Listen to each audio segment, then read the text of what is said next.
Hello বন্ধুরা, আজকে সকাল সকাল সাবুর পাঁপড় নিয়ে এসেছি।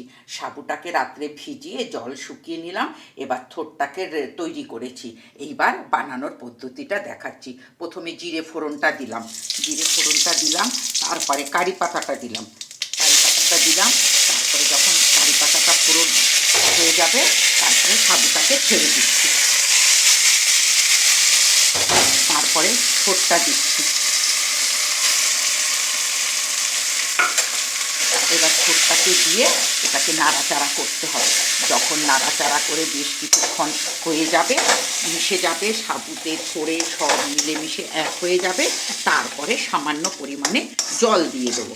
আগে মিশিয়ে নিয়ে তারপরে সামান্য পরিমাণে জল দেবো। একটু স্লো আঁচে করতে হবে, নাহলে সাবুটা ভালো সেদ্ধ হবে না আর ঠোঁটটাও মিশবে না। এরপরে রোদ তো উঠেছে, সকাল সকাল বানানোটা শুরু করে দেবো, নাহলে তো শুকোতে পারবো না। তাহলে পাঁপড়টা রেডি হয়ে যাবে বন্ধুরা, 2 দিন শুকোলেই পাঁপড় রেডি। থ্যাংক ইউ বন্ধুরা।